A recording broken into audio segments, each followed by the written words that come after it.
Assalamualaikum warahmatullahi wabarakatuh. Innal hamdalillah nahmaduhu wa nasta'inuhu wa nastaghfiruh wa na'udzu billahi min sururi anfusina was sayyiati a'malina may yahdihillahu fala mudilla lahu wa may yudlilhu fala hadiya lahu wa asyhadu an la ilaha illallah wahdahu la syarika lah wa asyhadu anna Muhammadan abduhu wa rasuluh. Allahumma salli ala Muhammad wa ala ali Muhammad. Allahumma anfa'na bima 'allamtana wa 'allimna ma yanfa'una wa zidna ilma. Ma'asyiral muslimin rahimani wa rahimakumullah. Melanjutkan pembacaan syarah Masail Jahiliyah. Masuk di Al-Mas'alatu Tasi'atu Situn. Permasalahan yang ke-69 dari perilaku orang jahiliyah adalah az-ziyadatu fil ibadati kafi'lihim yauma asyura, menambahi ibadah seperti perbuatan mereka pada hari Asyura. Hari Asyura itu tanggal 10 bulan Muharram. Apa keistimewaan tanggal 10 bulan Muharram? Pada waktu itu Allah Subhanahu wa taala selamatkan Nabiullah Musa dan Bani Israel dari kekejaman Fir'aun. Kemudian Nabiullah Musa alaihissalam sebagai bentuk syukurnya kepada Allah diberikan pertolongan, maka beliau puasa. Syariatnya cuma puasa. Tapi sama orang Yahudi, orang Nasara, sama orang jahiliyah itu ditambahi dengan niatan ta'abbud. Itu perilaku mereka. Kita lihat penjelasan dari Dr. Shalih Fauzan. Kata beliau, permasalahan yang ke-69. Az-ziyadatu fil ibadah ai az-ziyadatu ala hadil masru' ala haddi masyara Allahu lahum. Menambahi ibadah itu menambahi atas batasan yang disyariatkan. Jadi sudah ada ketentuan dalam syariat, tapi mereka tambahi. Mereka menambahi apa yang Allah syariatkan kepada mereka. Ini perilaku orang jahiliyah. Kemudian tadi disampaikan, Asy-Syaikh Muhammad bin Abdul Wahab kasih contoh seperti perbuatan mereka pada hari Asyura. Hari Asyura itu Yaumul Ashir min Muharram. Tanggal 10 bulan Muharram. Wa huwal yaumul ladzi ahlakallahu fihi fir'auna wa junudahu bil gharaqi. Hari itu adalah hari yang Allah hancurkan padanya Fir'aun dan bala tentaranya itu dengan ditenggelamkan. Walihada kanal yahudu yasumunahu. Karena itulah pada hari itu orang Yahudi berpuasa. Shamahu Musa sukron lillahi azza wa jalla. Wa kana yasumunahu sukron lillah. Pada waktu itu Nabiullah Musa juga berpuasa. Jadi Yahudi puasa mengikuti Nabiullah Musa. Nabiullah Musa tanggal 10 puasa syukur kepada Allah. Karena syukur itu dengan ibadah. Itu beliau berpuasa. Jamaah hormati, lakinnahum lam yaktafu bidalika atau bi'amalin katsiratin yaf'aluna fi dalikal yaum lam tusra' lahum. Akan tetapi mereka enggak cukup. Jadi kalau tanggal 10 puasa cuma sehari itu saja mereka belum cukup. Lalu mereka mendatangkan amalan-amalan yang sangat banyak yang mereka lakukan di hari itu. Yang amalan itu tidak disyariatkan. Itu perilaku orang jahiliyah, perilaku orang jahiliyah. Walaisat masru'atan lahum, enggak disyariatkan bagi mereka. Yaf'alunaha fi dzalikal yaum yauma asyura zaidan 'alal hadil ladzi suri alahum mimma ja'a fi din nabilah Musa alaihissalam. Jadi pada hari itu, pada hari Asyura mereka tambahkan dari batasan yang disyariatkan kepada mereka dari apa yang datang dalam agama Nabiullah Musa alaihissalam. Bukan hanya puasa, tapi ditambahi. Ditambahi. Dalil yang menunjukkan teladan Nabiullah Musa cuman puasa. Syekh Abdul Razak membawakan hadis Ibnu Abbas. Beliau berkata, qala qadiman Nabi sallallahu alaihi wasallam al-Madinata. Rasul mendatangi kota Madinah. Ketika tiba di kota Madinah, fara al-Yahuda tasumu yauma Asyura. Orang Yahudi dilihat oleh Nabi itu pada tanggal 10 puasa. Maka Nabi bertanya, mahada apa ini? Kau mereka puasa? Kan kaum muslimin tanggal 10 puasa Asyura. Kau mereka puasa kenapa? Mereka mengatakan, hada yaumun saleh. Ini hari yang baik. Hada yaumun najallahu bani Israel min aduwihim. Ini hari yang Allah selamatkan Bani Israel dari musuhnya. Kemudian fasamahu Musa. Nabiullah Musa puasa, orang Yahudi ikut puasa. Kata Nabi, fa'ana ahaku bi Musa minkum. Saya lebih berat terhadap Musa dibandingkan dengan kalian. Kemudian Nabi berpuasa dan beliau memerintahkan berpuasa. Wa amara aidan bi muhalafatil yahud fidzalika. Dan Nabi memerintahkan menyelisih Yahudi.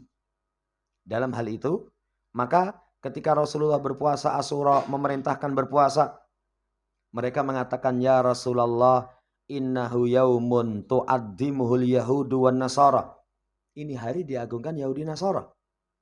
Maka Nabi mengatakan, fa'idha kanal amul mukbil, insyaallah sumna yaumat tasi. Kalau tahun depan aku masih hidup, insya Allah kami akan puasa tanggal 9. Tapi belum tiba tahun depan, hatta tuwfiya Rasulullah SAW. Sampai beliau wafat. Sampai beliau wafat. Jamaah hormati, hadis ini, Musa alaihissalam puasa pada tanggal 10, tadi sudah disebutkan. Syukron lillah. Bersyukur kepada Allah karena Fir'aun ditenggelamkan pada hari Asyura. Tanggal 10. Coba kalau kita punya musuh Allah hancurkan, Allah kalahkan, ya kita senang. Berarti nikmat. Kenikmatan itu akan mendatangkan ridho Allah. Ditambahi nikmat yang lain kalau disyukuri. Bagaimana mensyukuri nikmat? Mensyukuri nikmat itu salah satunya dipakai untuk ibadah. Pernah disampaikan seorang dikatakan syukur nikmat kalau nikmat itu disambut dengan 5. 1. Memuji pemberi nikmat. 2. Menisbatkan nikmat kepada Allah. Kalau pertama, alhamdulillah. Kalau yang kedua, hada min fadli rabbi. 3. Dipakai taat. 4. Tidak dipakai maksiat. 5. Semakin cinta kepada Allah. Musa syukur kepada Allah mendapatkan nikmat dengan taat puasa. Ya. Tapi puasanya tanggal 10. Kemudian disyariatkan puasa tanggal 9. Itu min ajli muhalafatil yahud. Dalam rangka untuk menyelisih Yahudi dan Nasara. Berarti kalau muslim punya kemampuan puasa 2 hari. 9, 10. Kalau nggak mampu boleh tanggal 10 Asyura. Kalau nggak mampu boleh tanggal 9. Ya, karena penyelisihan kepada Yahudi dan Nasara. Karena Nabi katakan kalau tahun depan masih hidup beliau hendak berpuasa tanggal 9. Tapi beliau tidak menjumpai tahun depan sudah wafat. Ini saudara yang saya hormati, itu 2 hari, kalau nggak mampu 1 hari diperbolehkan. Jadi puasa tanggal 9 dan 10 itu merupakan sunnah Nabi kita Muhammad SAW. Puasa tanggal 10 syukur kepada nikmat. Ya, dan nikmat yang Allah anugerahkan kepada Nabiullah Musa. Tapi mencakup semua. Kalau ada orang jahat mati, kan semua ikut merasakan kesenangan. Coba kalau misalkan Fir'aun surip. Jamaah hormati, syukur kepada Allah Subhanahu wa taala. Nah, siam tanggal 9 itu menyelisih orang Yahudi. Menyelisih orang Nasara. Itu kesimpulan dari kandungan hadis. Kalau mau diperluas, apa kandungan hadis? Lihat. Nabi Musa mensyukuri nikmat diselamatkan dari Fir'aun, cuman puasa. Cuman puasa. Ditambahi? Nggak boleh. Kalau menambahi berarti itu perilaku orang jahiliyah. Dikurangi, sudahlah nggak usah puasa. Karena diberikan kemenangan, kita pesta makan-makan. Pesta makan-makan, menyelisih petunjuk. Dan nanti saudaraku yang saya hormati, seseorang dalam masalah ibadah itu kalau nggak ziyadah, anaks. Nambahi, ngurangi.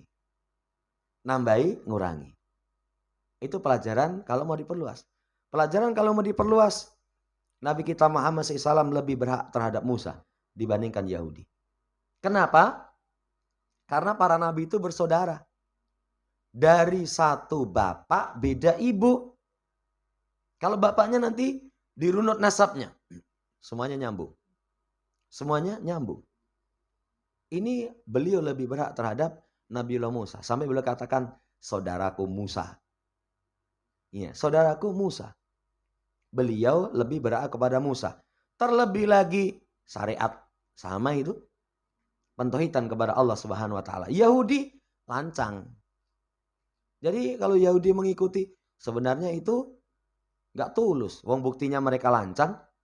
Syariat Nabiullah Musa mereka rubah-rubah. Ini pelajaran kalau perluasan. Pelajaran kalau diperluas. Semangat Nabi kita menyelisihi perilaku orang kafir. Islam itu harus menyelisih perilaku orang kafir. Bukan hanya puasa, adzan. Ketika awal Rasul bermusyawarah gimana mengumpulkan orang sholat. Ada yang usul pukul lonceng. Nabi nggak mau, menyerupai orang Nasara. Tiup trompet, Nabi nggak suka, menyerupai orang Yahudi. Sampai akhirnya Allah kasih syariat berkaitan tentang bagaimana memanggil sholat dengan panggilan yang sangat agung. Ini tentang adzan. Tentang sholat. Sholat itu kalau dalam syariat Nabi kita Muhammad SAW boleh pakai sendal. Boleh pakai sendal. Bahkan termasuk sunnah Rasul. Ya. Kenapa? Karena bentuk penyelisihan kepada orang Yahudi. Orang Yahudi, mereka ketika ibadah melepas sendal. Mengikuti Nabiullah Musa. Ketika Nabiullah Musa dipanggil menghadap ke Bukit Tursina. Fa'la'na 'alaika innaka biwadil muqaddasi tuwa. Lepaskan dua sandalmu karena kamu di lembah yang disucikan. Yahudi mengikuti. Rasul menyelisihi. Menyelisihi. Contoh yang lain. Banyak sekali itu. Sampai kemarin saya baca hadis yang hadis ini disahihkan oleh Asy-Syaikh Muhammad Nasiruddin Albani. Sapu halaman kalian. Menyelisih orang Yahudi itu. Apa perilaku orang Yahudi? Orang gelem nyapu latar. Jadi sampai halaman gak disapu. Kita diperintahkan menyapu. Menyelisih mereka. Wah, nek omah males nyapu itu. Wah, mirip wong Yahudi. Mirip wong Yahudi. Sampai halaman saja itu disapu. Itu bentuk penyelisihan kepada mereka. Ini perluasan dari hadis. Perluasan dari hadis. Kalau ngomong yang akan datang, biasakan insya Allah. Kenapa? Karena perkara yang akan datang itu perkara gaib. Semua kita tidak mengetahui. Maka insya Allah kata Nabi. Sumna yaumatasib. Insya Allah sumna yaumatasib. Kemudian pelajaran dari hadis. Tahun depan beliau ternyata sudah nggak ada. Kematian itu rahasia Allah Subhanahu wa taala. Nabi tidak mengetahui tahun depan masih hidup apa enggak? Enggak tahu. Itu rahasia Allah Subhanahu wa taala. Lanjut, saudara yang saya hormati, syahidnya berkaitan dengan hadis tersebut. Nabiullah Musa mensyukuri nikmat diselamatkan dari Fir'aun, ditenggelamkan Fir'aun dan bala tentaranya cuman dengan satu. Puasa. Puasa. Jangan ditambahi. Haula'i min jahiliyatihim az-ziyadatu fil ibadah. Mereka ini dari kebodohan mereka nambah ibadah. Dari batasan yang disyariatkan. Fayaumul asir min muharram yumarisuna fi a'malan ghaira masru'atin wala dalilin alaiha. Min kitabillahi wala min sunnati Nabi shalawatullah wassalamu alaihi. Mereka tambahi di tanggal 10 dari bulan Muharram, mereka membiasakan melakukan amalan-amalan yang enggak disyariatkan. Enggak ada dalil. Enggak ada dalil dari kitab Allah, tidak pula dari sunnah nabinya sallallahu alaihi wasallam. Perilaku orang jahiliyah. Kemudian Allah Subhanahu wa taala ibtalan nasa fi yaumil asir min Muharram bibalwa ala wahiyah. Nah, sekarang tambah parah lagi. Apa parahnya lagi? Allah kasih ujian. Pada tanggal 10 bulan Muharram, Allah kasih ujian. Ujiannya qatlul Husain ibn Ali radhiyallahu ta'ala anhu. Terbunuhnya cucu Rasulullah SAW, Husain. Cucu Rasulullah SAW, Husain. Tanggal 10. Yang beliau ini terbunuh secara dolim. Terbunuhnya tanggal 10 bulan Muharram. Dibunuhnya karena dulman wa udwana. Ya. Saudara yang saya hormati, padahal Al-Hasan dan Al-Husain itu kata Nabi, Al-Hasan wal Husain sayyida syababi ahli jannah. Merupakan sayyid, pimpinan penghulunya pemuda dari penduduk jannah. Ya, bukan ketua Sinoman. Sinoman. Ya kalau di dunia kan pemuda begitu ya. Sinoman tuwek-tuwek apa ada. Ya. Jamaah hormati, jadi beliau itu Masya Allah ini sayyidnya pemuda ahlu jannah. Jadi nggak sembarangan ya. Ya. Tapi perhatikan, Hasan dan Husain yang terkenal di kalangan para ulama ahlu sunnah, ahlul fadl. Fahum minas sahabatil ahyar. Hasan Husain itu termasuk sahabat yang pilihan. Siapa sih sahabat itu? Bertemu Nabi, beriman kepada risalah, meninggal di atas keimanan, itu sahabat. Sahabat itu kedudukannya nggak bisa dikalahkan dengan generasi setelah mereka. Dengan generasi setelah mereka. Sampai Umar bin Abdul Aziz. Terkenal dengan kebaikannya, luar biasa. Itu ketika diusulkan dikubur, misalkan nanti kalau mati dikubur di samping kuburan Abu Bakar, Umar, beliau. Ada yang menyandingkan, oh beliau itu khalifah Rasul yang kelima. Abu Bakar, Umar, Utsman, Ali, Umar bin Abdul Aziz. Beliau nggak mau. Kenapa? Nggak pantas kata beliau. Iya. Karena sahabat ini nggak bisa dikalahkan dengan generasi setelahnya. Makanya kalau orang kok berani mencela sahabat seperti orang Syiah, itu lancang itu. Lancang. Al-Hasan, Al-Husain itu termasuk sahabat terpilih. Demikian pula wa alu baitin Nabi SAW. Alul bait. Alul bait itu istimewa. Ya, cuman alul bait yang soleh dan solihah. Yang diakui alul bait Nabi SAW. Sudah soleh dikumpulkan dengan kemuliaan nasab.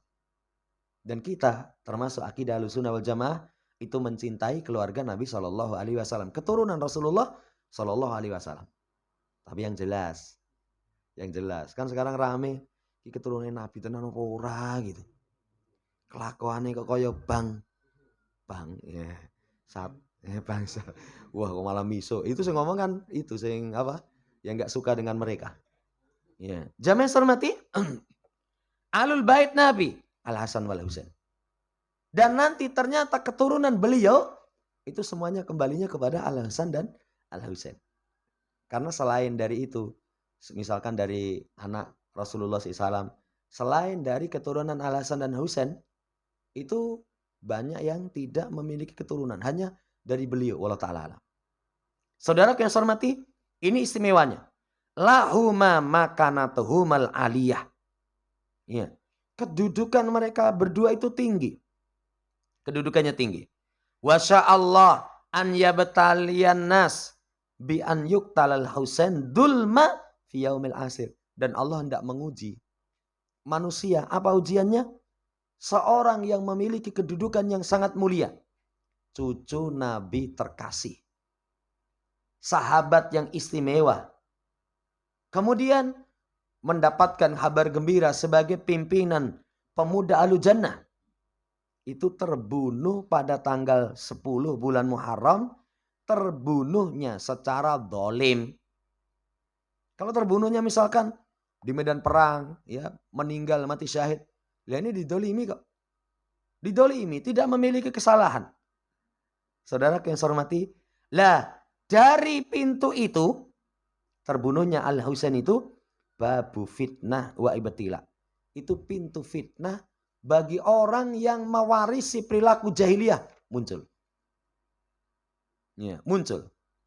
Manusia menjadikan hari itu setiap tahun ala marid tarikh, sepanjang tahun yaumun matam. Hari berkabung. Padahal kalau orang meninggal, berapa lama masa berkabung? Kalau ditinggal mati suami 4 bulan, 10 hari. Itu masa berkabung. Kalau di luar itu, boleh berkabung. Cuman beberapa hari ya. Tapi ini sepanjang tahun. Sepanjang tahun. Siapa yang menjadikan hari terbunuhnya Al-Husain sebagai hari untuk berkabung. Menampakkan kesedihan. Hari menampar pipi. Bukan hanya nampar pipi itu. Jadi kalau mereka biasanya yang paling ringan itu. Ini toh. Orang wani banter-banter. Tapi yang keras itu pakai apa? Kayak pisau atau apa itu di gini itu. Iya. Ke dadanya. Saudara yang saya hormati melampaui batas. Melampaui batas. Menjadikan hari syakal juyub. Merobek pakaian. Mengamalkan amalan ahlu jahiliyah. Apa yang Allah tidak syariatkan. Allah yang tidak kasih izin. Wa nasu masuri alahum fi hadal yaumi. Mereka lupa yang disyariatkan pada hari itu. Apa syariatnya? Puasa Asyura. Bukan puasa. Tapi mereka jadikan sebagai hari berkabung. Wih, semarak itu. Semarak. Di Indonesia apa? Wah, mulai ada. Ya, kalau dilarang, wah ngamuk. Apa sekarang ada bumper ya. Ada namanya ban apa gitu loh pokoknya. Itu wah kalau begitu acara-acara beta sirik itu di eleke, mereka ngamuk. Mereka ngamuk. Kami itu diplindes truk ora apa-apa. Iya. Ora apa-apa.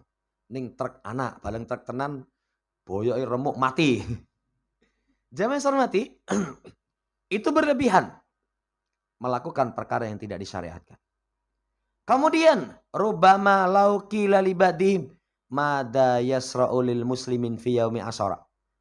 Terkadang kalau dikatakan kepada sebagian mereka, apa sih yang yusra'u lil muslimin fi yaumil asir, fi yaumi asyura, yang disyariatkan bagi muslim pada hari Asyura? La ilma lahum bidzalika. Mereka enggak punya ilmu. Enggak punya ilmu. Kenapa enggak punya ilmu? Karena laisa indahum minhum khobar listigholihim bihadzal amril mubtadi. Karena mereka enggak tahu kabarnya. Saking asiknya dengan perkara yang bid'ah. Orang kalau sudah asik dengan perkara bid'ah, syariat lain lupa itu.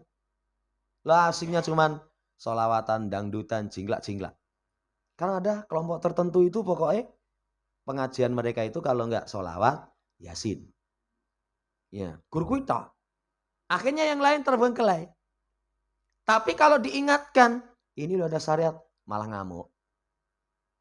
Lah sama, kalau dikatakan, tanggal 10 itu syariatnya apa dari Nabi?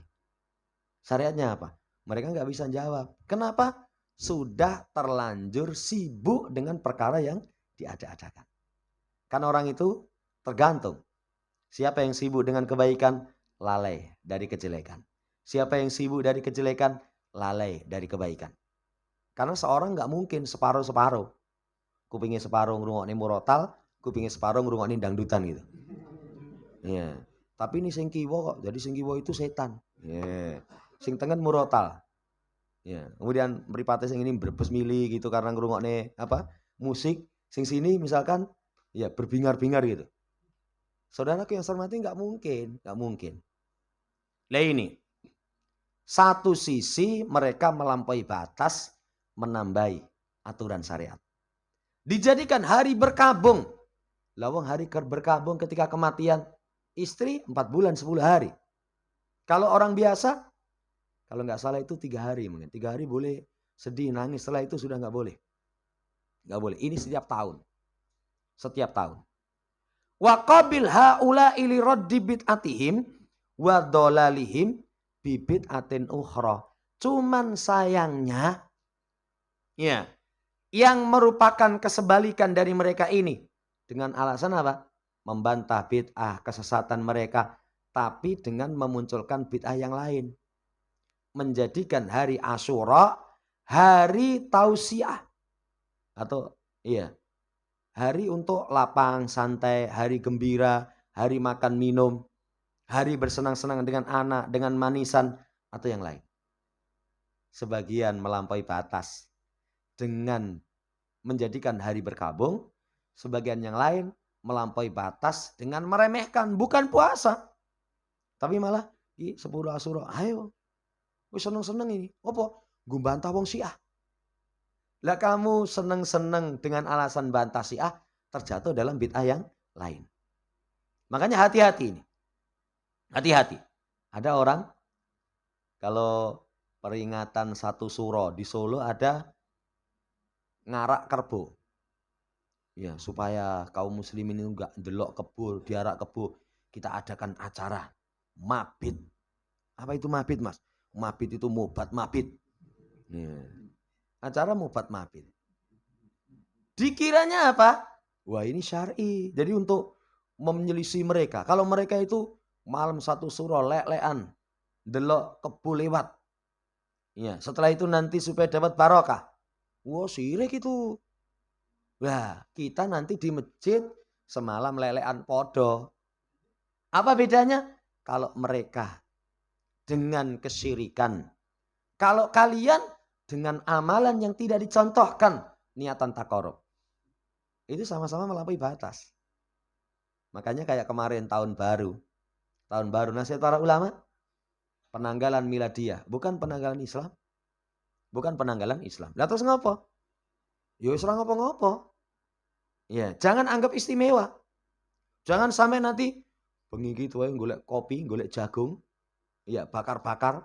Pokoknya nanti jam 00.00 mata harus melek katanya.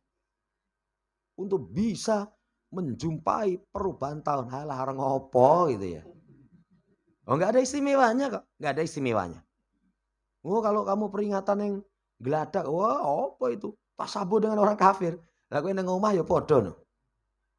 Saudara yang saya hormati, ini hati-hati. Jadi dua sisi. Ibadah itu dua sisi. Paling selamat sesuai dengan petunjuk. Ittabi'u wa la tabtadi faqad kufitum. Ikuti saja. Jangan tambahi. Tapi sisi yang lain, itu nanti kalau nggak mengurangi, menambahi. Kalau nggak mengurangi, menambahi. Hampir seluruh ibadah orang gangguannya seperti itu. Dan iblis itu salah satu makarnya. Melihat kondisi orang. Kondisi semangat, itu dijorok nih. Kalau lihat orang semangat, jengkangke. Biar dia terjatuh karena semangat akhirnya menambahi perkara yang tidak disyariatkan. Tapi melihat orang yang malas-malas, itu ditarik. Yang malas-malas ditarik, sampai akhirnya apa? Yang wajib itu diremehkan. Nanti narik banter, geblak.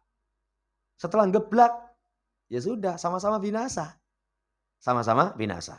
Ini hati-hati. Saudara yang saya hormati, walaupun niatannya min ajli rad ala bid'ati haula. Dalam rangka menolak bid'ah mereka ini. Ini juga kesalahan dan ini juga kesalahan. Jadi kalau seseorang nambahi, salah itu. Mengurangi juga salah. Jangan tambahi, jangan kurangi. Jangan tambahi, jangan kurangi. Pas. Itu yang dicontohkan dalam syariat. Saudara yang saya hormati, menambahi kesalahan, mengurangi kesalahan.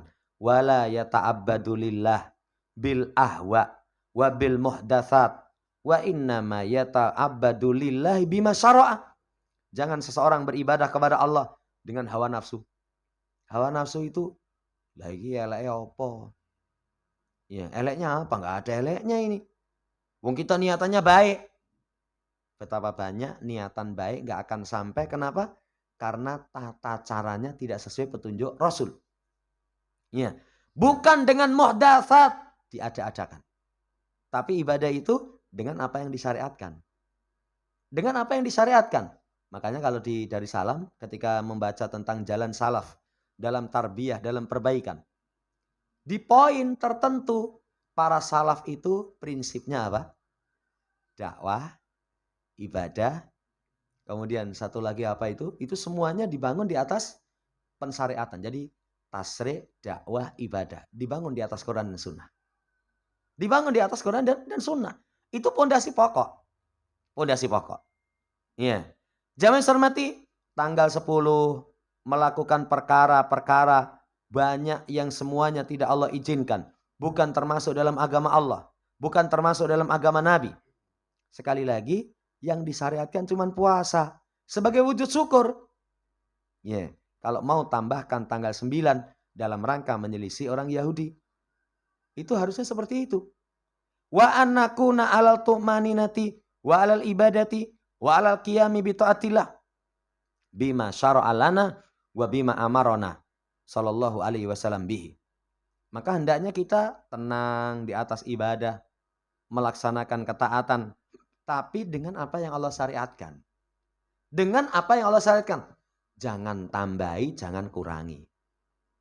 Termasuk dalil. Kenapa orang mengadakan perayaan Maulid Nabi? Mengadakan perayaan Maulid Nabi. Ketika ditanya, dalil endi? Oh, ada, ya. Kowe wae sing ra mudeng dalile. Apa dalilnya? Nabi itu memperingati ya, kelahirannya itu dengan puasa Senin. Kan salah satu alasan kenapa Rasul puasa Senin, pada hari itu aku dilahirkan. Loh ini dalile. Oh, kowe padha wong jahiliyah. Orang jahiliyah syariatnya puasa tanggal 10. Bulan Muharram cuman puasa. Tapi terbagi menjadi dua. Ada yang dijadikan hari berkabung, ada yang dijadikan perayaan-perayaan gak ada contohnya. Lah tuntunannya Nabi kur poso. Lah kenapa kamu gak puasa Senin Kemis? Kenapa kamu gak puasa Senin Kemis? Sudah, ngeyel. Biasanya ahli bid'ah itu kalau kalah dalil, sing metu emosi. Ya, emosi itu wah sudah. Ya, saya baru tadi pagi itu moco tentang ya ahli bid'ah ketika benci dengan pemahaman Ahlussunnah. Komentar itu pisuan tok itu. Wong goblok kok bocah ngomong katanya. Ya. Terus kalau enggak gambar orang gitu, tapi gondase ini kosong gitu. Nah, deloken. Otake kosong kaya ngono kok bocah ngomong katanya ya. Jadi dianggap enggak punya otak itu. Enggak punya otak. Ya, enggak punya otak. Kalau enggak kayak gitu, itu otaknya ini digambar di dengkul. Ya, wis wae elek-elek tok kalimane ya. Jamaah hormati, itu perilaku orang jahiliyah. Jadi jalan keselamatan cuma satu. Ittabi'u wala tabtadi'u faqad kufitum. Ikuti saja. Jangan tambahi, jangan kurangi. Itu paling aman.